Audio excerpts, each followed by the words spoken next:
Bolehkah ikut mazhab ini? Boleh, 100% boleh. Cumanya kita kebanyakan ikut mazhab Imam Syafi'i rahimahullah ta'ala. Qala Malik, berkata Imam Malik, apabila kita duduk tahiyat awal, ini bab tahiyat awal, tahiyat akhir. Kata Imam Malik, yajlisu mutawarrikan fi tasyahhudil awal wal akhir. Kata Imam Malik, apabila seseorang sembahyang dalam sembahyang yang ada tahiyat awal, sembahyang maghrib ada tahiyat awal, sembahyang isya ada tahiyat awal, sembahyang zuhur ada tahiyat awal, sembahyang asar ada tahiyat awal. Apabila kita sembahyang tidak tahiyat awal, sahkah sembahyang sah? Sebab hukum tahiyat awal adalah sunnah. Katakan tuan-tuan sembahyang maghrib tak tahiyat awal, sembahyang seorang tak ada masalah. Sembahyang adalah sah, dia tidak termasuk rukun. Tahiyat akhir adalah wajib dan dia termasuk rukun. Jangan pelik. Walaupun kita akan terus tahiyat awal.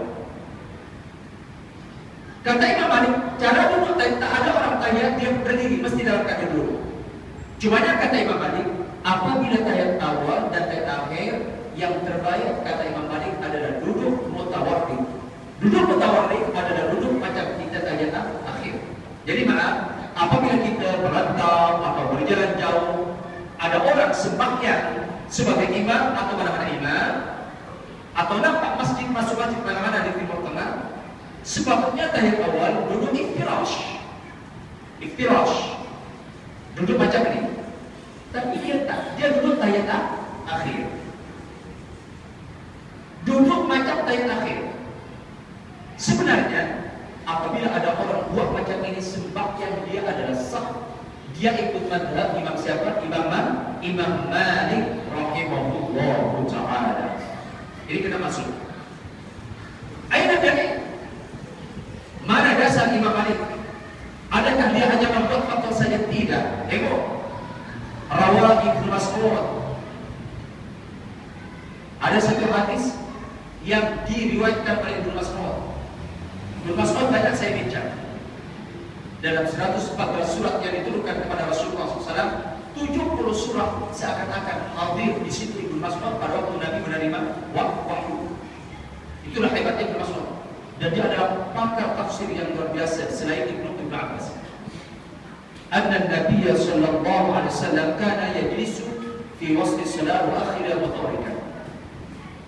Saya nampak langsung kata Ibnu Mas'ud, dan saya adalah orang yang biasa sembahyang dengan Rasulullah. Ya betul. Dia adalah sahabat. Dia adalah bersama Nabi. Mana-mana tempat. Dia kata, apabila Nabi duduk di tengah-tengah sembahyang, maknanya dalam tahiyat awal, wa akhirha, dan akhir sembahyang, maknanya dalam tahiyat akhir, karena mutawarrikan. Nabi duduk mutawarrik. Maknanya Nabi duduk tahiyat awal dan tahiyat akhir duduk sebagaimana kita tahiyat akhir. Jadi orang yang pada kembali apabila tahiyat dia duduk mutawarrik. Itu satu. Cumanya muslim dan muslimat, apa makna mutawarrik? Kadang-kadang di antara jemaah ada yang betul, ada yang kurang betul, meskipun tidak batal. Mutawarrik kalau boleh, bukan kalau boleh, dia mesti kaki keluar, kaki kiri keluar, kaki kanan tengok ke atas dan dilipat, bukan dilepaskan. Saya ulang, kaki kanan dilipat, bukan dilepaskan, kecuali orang yang uzur sebab dia gaul dan sebagainya, dia tak tahan sangat. Tapi orang yang sehat mesti kaki kiri keluar, kaki kanan ditinggikan dan dilipat, bukan dilepaskan. Sama dengan duduk iftirash. Iftirash begitu juga, kaki kiri tak perlu keluar, Kemudian kaki kanan ditegakkan dan dilipat. Sama ada lelaki ataupun perempuan. Bahkan ada yang mengatakan kalau tak dilipat dikuatiri kesahihan sembahyang. Ini penting. Ini penting ambil perhatian. Khilaful aula. Kalau tak dilipat, ada mengatakan anggota sujud pun tidak sempurna. Sama dengan kita waktu sujud. Ada sebagian dilipat. Salah. Sepatutnya adalah dua-dua tangan, dua-dua kaki, kaki kanan, kaki kiri dilipat. Jangan tak dilipat, jangan lepaskan. Ada mengatakan apabila dilepaskan tidak sempurna sujud sebab anggota sujud ada 7. Walaupun saya percaya sembahyang sah tapi kurang sempurna. Sembahyang sah tapi ada cacat. Itu satu. Ini pendapat Imam Malik rahimahullah taala. Qala al-Hanafiyah. Tengok pendapat kedua. Berkata Imam Abu Hanifah, al-julus lit-tashahhudil akhir wa at-tashahhudil awwal yakunu muftarishan li hadis Abi Hamid. Pendapat Imam Abu Hanifah, Abu Hanifah adalah guru kepada Imam Abu Hanifah. Kalau ikut Imam Abu Hanifah, orang yang tahiyat awal dan tahiyat akhir wajib duduk iftirash. Duduk iftirash macam kita duduk tahiyat awal senang. Saya bagi gambaran. Dan ini banyak. Apabila kita pergi umrah, pergi haji dan sebagainya, memang macam itu. Sepatutnya dia terakhir, duduk tahiyat akhir, dia macam duduk tahiyat awal. Jangan silap. Sebenarnya orang itu ikut mazhab Imam Abu Hanifah. Dan kita tak tegur. Jangan memandai-mandai orang ini salah, orang kita betul. Jangan. Sebab mereka ikut mazhab Imam Abu Hanifah. Dan dia ada hadis yang diriwayatkan oleh Abi Humaid. Qala Asy-Syafi'i wal Hanabilah. Berkata Imam Syafi'i dan Imam Ahmad. Kata Imam Syafi'i, yusannu tawarruku lit-tashahhudil akhir wa huwa kal-iftirash. Rupanya ini yang kita buat. Yang kita buat biasa tahiyat awal duduk macam duduk iftirash, tahiyat akhir duduk macam itu. Ini bukan hanya pendapat Imam Syafi'i, tapi juga pendapat Imam Ahmad bin Hanbal. Inilah pendapat yang paling kuat. Cumanya apabila tuan-tuan dalam keadaan ketidakselesaan sebab sakit dan sebagainya, ini boleh tukar-tukar, ikut keselesaan. Maknanya apabila dalam tahiyat awal tak boleh buat macam orang lain, memang tak boleh lipat langsung, tak boleh buat macam ni. Yang boleh buat dia macam bersila, tak ada masalah. Sebab apa? Dia dalam keadaan uzur. Dia boleh tahiyat awal dan akhir tapi macam orang bersila, tak ada masalah. Sebab apa? Dia dalam keadaan uzur. Itu saja.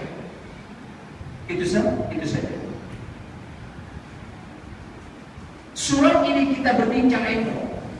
Maknanya apabila berbincang ilmu, ada orang duduk macam ini, ini ikut mazhab Imam Malik.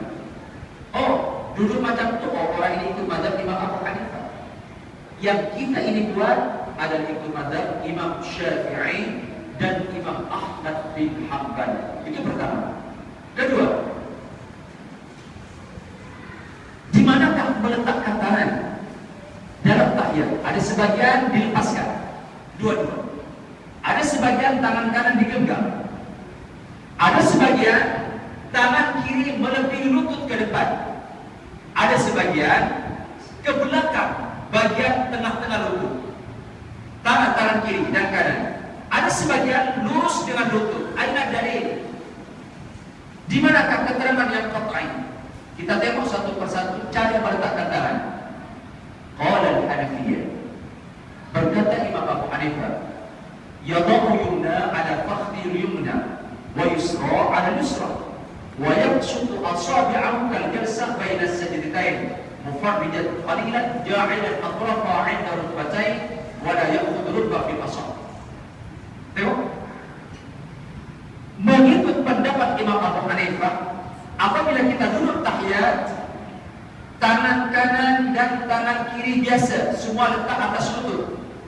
Tapi kata Imam Abu Hanifah, tangan ini mesti dilepas dan direnggangkan, tak boleh dirapatkan. Ini pendapat Imam Abu Hanifah. Kena renggang, letak atas lutut, ujung lutut tak boleh pangkal, tak boleh kena. Dan semua mazhab, Imam Abu Hanifah, Imam Malik, Imam Syafi'i, Ahmad bin Hanbal, semua sepakat tangan mesti berada di ujung lutut. Tak ada yang tak ada yang kena, mesti di ujung. Semua mazhab. Tak boleh di sini, tak ada di tengah, tak ada. Yang ada lurus. Dan tak ada tangan melebihi lutut ke depan, tak ada. Ini semua mazhab. Imam Abu Hanifah, Imam Malik, Imam Syafi'i, Ahmad bin Hanbal, salah apabila tangan melebihi lutut ke depan, salah. Yang berbeza Imam Syafi'i semuanya. Imam Abu Hanifah maaf, lurus, tangan kanan dua-dua dilepas, tapi agak renggang. Qala al-Hanafiyah, berkata Imam Abu Hanifah, wa yashi', kecuali tangan yang ini. Tangan ini wa yarfa, dan diangkat inda qawlihi la ilaha. Mengikut pendapat Imam Abu Hanifah, tangan ini diangkat asyhadu an la ilaha illallah. Sekejap saja. Ini pendapat Imam Abu Hanifah. Asyhadu an la ilaha illallah. Sekejap saja. Okey. Qala al-Malikiyah, berkata Imam Malik, macam mana Imam Malik? Tursalul yadul yusra wa yaqadu min al-usra wa yuqadu min al-yad al-yumna fi halati tashahhudi ma'ad as-sababa wal ibham. Pendapat Imam Malik berbeda. Tangan kanan digenggam sejak kita duduk tahiyat awal, kita genggam. Tangan kiri dilepaskan macam biasa. Tengok. Walakin 'inda Malik, mengikut Imam Malik, tangan as-sababah, tangan petunjuk ini diangkat sejak awal tahiyat. Maknanya tangan kanan digenggam kecuali jari telunjuk ni, dan dia kena angkat dari tahiyat sejak at-tahiyyatul mubarakatus salawatun. Tangan dah diangkat sampai akhir tahiyat. Kedua, wa yuhaddi. Dan pendapat Imam Malik, sejak awal lagi tangan kanan kena bergerak. Sejak awal tahiyat. Maka itu kita nampak sebagian orang tahiyat tangan dia bergerak. Kalau nampak orang gerak-gerakkan tangan, dia ikut pada Imam Malik, kita akan tahu. Walakin cara bergerak yaminan wa shimalan wa yundabu daiman tahrikan wastan yaminan wa shimalan. Yang paling tepat kalau ikut mazhab Imam Malik, gerak dia adalah kanan ke kiri. Yang kita nampak macam ini salah. Yang ada gerak-gerak tangan macam ini adalah salah. Dan lagi-lagi salah yang putar-putar ini bolo di waktu. Apa saja dia main-main. Konon dia nampak orang gerak-gerakan, dia tak ada maklumat. Walhal sebenarnya dia ikut Imam Malik. Kalau ikut Imam Malik sejak awal lagi dah mesti gerak. Sejak awal lagi dia dah dinaikkan dan digerak-gerakkan yaminan wa shimalan, kanan dan kiri. Bukan atas ke bawah. Ini keterangan saya, tuan-tuan. Tengok, yaminan wa shimalan, la di jihatin fawqun wa taht. Bukan atas ke bawah, atas ke bawah. Ini penting. Kalau sudah ada maklumat macam ini, tuan-tuan boleh bagi tahu kepada orang yang menggerak-gerakkan. Satu, dia ikut mazhab Imam Malik. Yang kedua, dia angkat tangan sejak awal. Ini tidak. Asyhadu an la ilaha illallah baru naik, walhal ikut Imam Malik. Yang ketiga, dia gerakkan tangan tapi silap dalam gerak-gerakan. Dan menggerakkan tahrikan wasatan. Maknanya tahrikan wasatan dia tak terlalu laju. Yang banyak macam ini salah. Kalau ikut Imam Malik perlahan saja, perlahan. Jangan itu dari awal tak detik. Jadi salah maklumat. Kalau betul nak gerakan mesti dari awal. Yang kedua, yaminan wa shimalan, tuan-tuan boleh cek Fiqhul Islam wa Adillatuh juzuk pertama buka surat 751.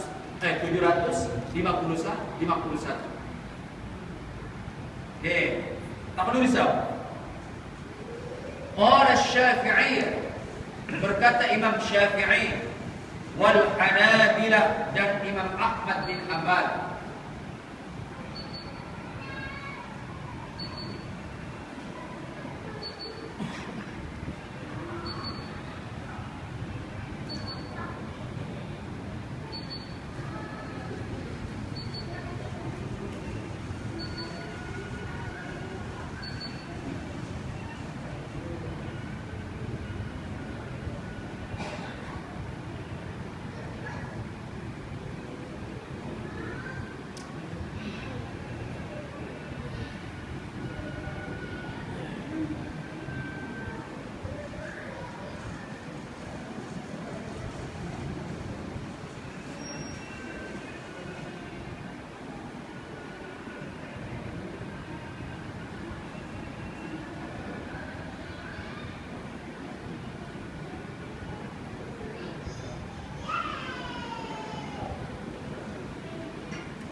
Muslimat yang dirahmati Allah Subhanahu wa taala.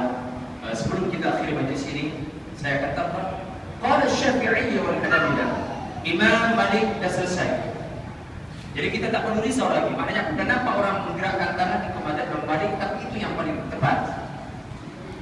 Kemudian qala Syafi'i, berkata Imam Syafi'i wal Hanabilah, selalu Imam Syafi'i dia dengan Ahmad bin Hanbal. Sebab Imam Ahmad adalah murid kepada Imam Syafi'i. Walaupun dalam banyak kes kadang-kadang dia berbeza pendapat. Mengikut Imam Syafi'i, as-sunnah yang terbaik, yang sunnah, kata Imam Syafi'i dan Imam Ahmad, wad'ul yadaini 'ala al-fakhdaini fil julus litashahhud al-awwal wal akhir. Yabsutu yadahu al-yusra manshurah madmumat al-asabi' fi asa'id al-Syafi'i. Kalau ikut pendapat Imam Syafi'i dan Imam Ahmad biasa, tangan kanan digenggam dari awal tahiyat, genggam macam ini. Tangan kiri dilepaskan. Dan semua ujung jari ini yang kiri dia tidak direnggangkan. Imam Abu Hanifah renggang, yang saya tak macam biasa. Dan ujung ini menghadap kiblat. Maknanya apabila melebihi lutut ke bawah, dia tak ada kiblat. Kalau tangan ini melebihi lutut ke depan tu tak menghadap kiblat. Maka itu semua mazhab mengatakan tak boleh baca itu. Walaupun dia sah. Tujuannya supaya ujung jari ini menghadap kiblat. Wa qala Asy-Syafi'i rahimahullahu ta'ala. Apa kata beliau? Wa yushir bis-sababa wa yarfa'uha 'inda qawlihi la illallah. Dan Imam Syafi'i mengatakan apabila mengucapkan asyhadu an la ilaha illallah baru diangkat. Asyhadu an la ilaha illallah wa yudimu nadrahu ilayya, dan mata kita dia melihat kepada ujung jari. Sebab apa? Li fi'lihi sallallahu alaihi wasallam. Nabi buat macam itu. Tengok.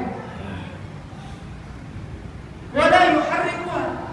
Kata Imam Syafi'i, tangan tak boleh digerak-gerakkan.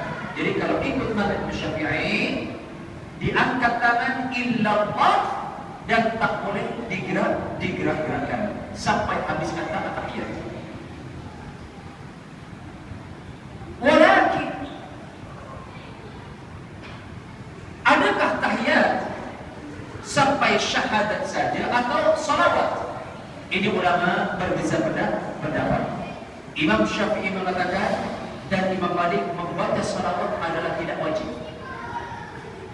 Berarti bila kata asyhadu an la ilaha illallah wa asyhadu anna Muhammadar Rasulullah, assalamualaikum warahmatullah, assalamualaikum warahmatullah, mengikut pendapat Imam Malik dan Imam Abu Hanifah sah. Sebab membaca salawat tidak termasuk rukun sembahyang.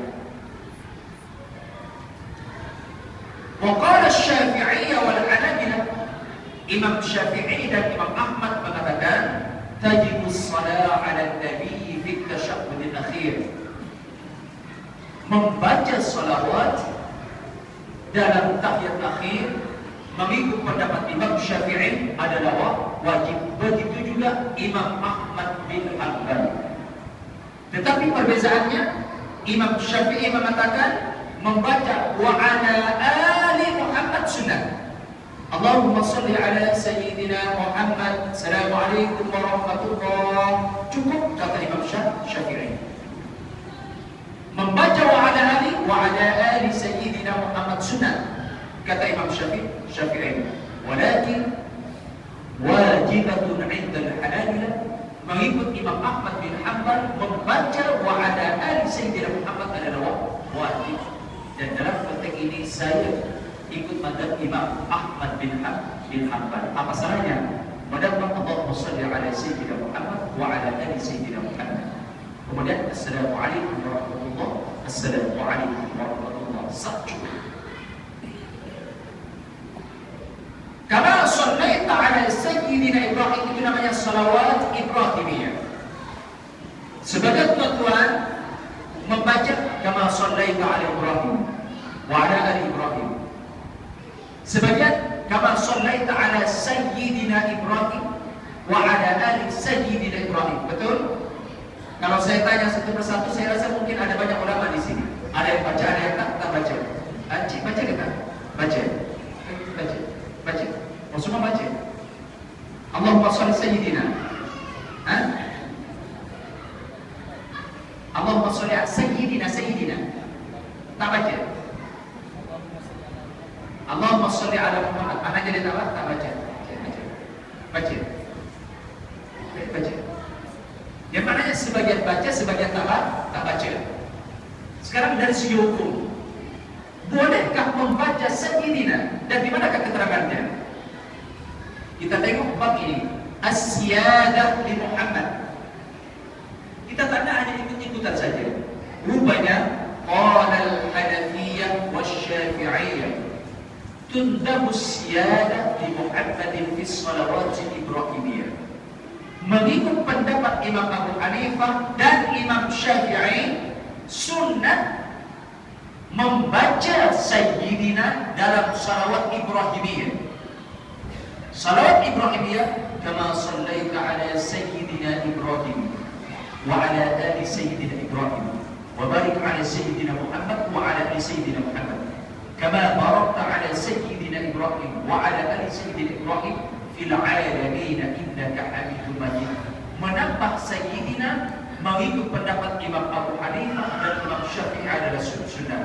Tapi Imam Malik dan Imam Ahmad mengatakan tak diperlukan. Cuma dalam salawat selepas syahadat, asyhadu an la ilaha illallah wa asyhadu anna Muhammadar Rasulullah, Allahumma shalli ala Muhammad wa ala ali Muhammad. Ini yang paling tepat mengikut pendapat Imam Syafi'i dan Imam Ahmad dan Imam Abu Hanifah.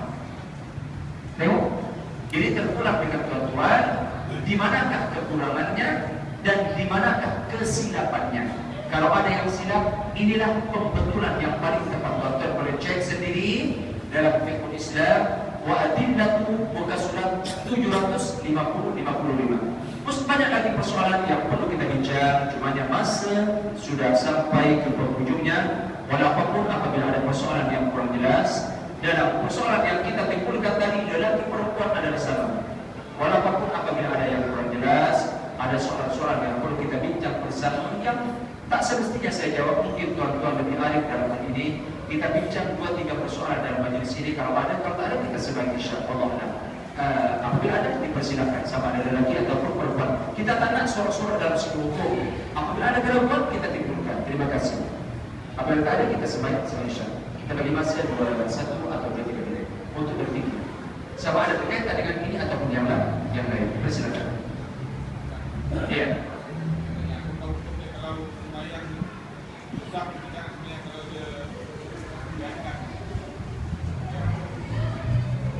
Sah juga tidak apabila menggerak-gerakkan tangan.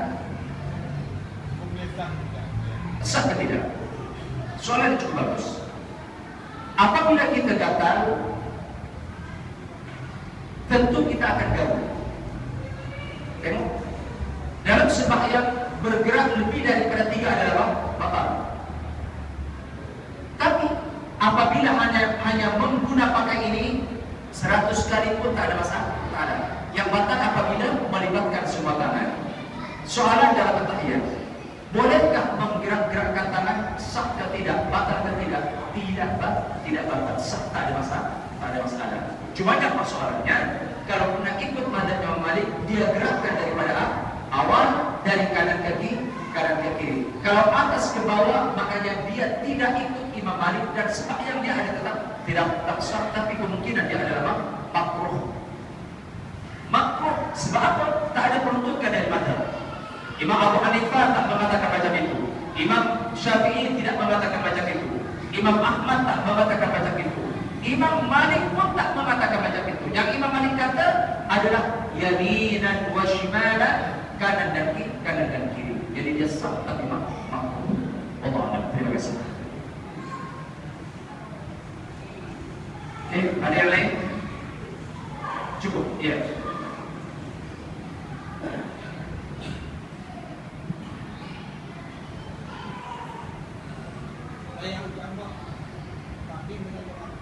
Sembahyang jamak takdim dan jamak akhir.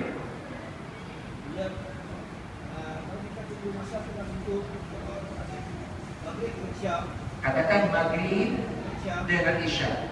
Nak jamak takdim.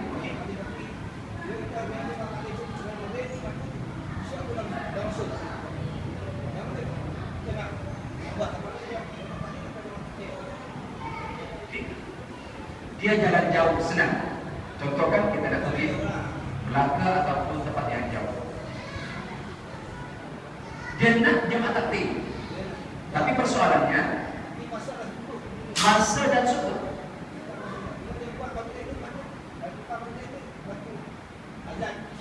Okey. Dia punya pemikiran apabila dia habis saja maghrib kemudian isya akan masuk. Soalannya kita nak kita ambil jamak takdim ke atau nak ambil jamak takhir? Muslimin muslimat yang dirahmati Allah Subhanahu wa taala. Soalan yang cukup cantik. Jamak takdim maknanya masa yang kedua masuk dalam masa pertama. Maknanya isya dibuat waktu maghrib. Kalau zuhur dengan asar dibuat waktu zuhur. Itu namanya jamak takdim. Jamak takdim tak semestinya kita dalam perjalanan. Boleh dalam keadaan kita berada di rumah kita buat jamak takdim atas sebab seperti biasa, sakit dan sebagainya. Jamak takdim sah jamak takdim apabila sembahyang kedua diniatkan dalam sembahyang pertama. Katakan kita nak buat dengan isya. Sebelum kita jawab ini, maka isya kita niat dalam sembahyang yang pertama, sama ada waktu takbir atau bukan waktu takbir. Sekarang kita nak cari isya. Saja tu sembahyang maghrib 3 rakaat jamak takdim dengan isya kerana Allah. Itu mencukupi. Akan tetapi niat ini tak semestinya ada dalam takdim. Tak semestinya. Karena kalau panjang sangat, usolli fardal maghribi 3 raka'atin jamak takdim ma'al isya maqmuman lillahi ta'ala. Sampai basi makanan. Panjang sangat. Lagi-lagi kalau tak apa, waktu senang saja. Saja aku supaya mari 3 rakaat jamak takdim dengan isya kerana Allah cukup. Akan tetapi katakan dia lupa tak niat waktu dia takbir. Dia boleh niat mana-mana tempat. Dengar hukum, ya Allah saya lupa tak niat dengan isya. Boleh dalam hati, lintasan hati saya nak dengan isya. Tak ada masalah dalam seginian. Dalam tayang akhir, ya Allah saya lupa dah tak niat. Boleh niat, tapi kalau lepas salam dia tak boleh. Lepas salam baru niat dia tak boleh. Sebab niat jamak takdim mesti ada dalam sembahyang pertama. Itu betul. Kalau kes macam tadi macam mana? Sepatutnya kalau macam tadi, kalau imam dia suntuk sana, yang terbaik niat jamak takhir sekali. Sebab dia dah agak kan. Kalau dia sembahyang maghrib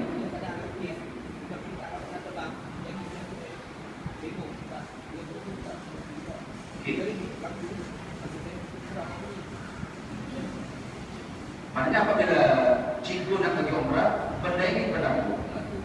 Niat jamak terjadi.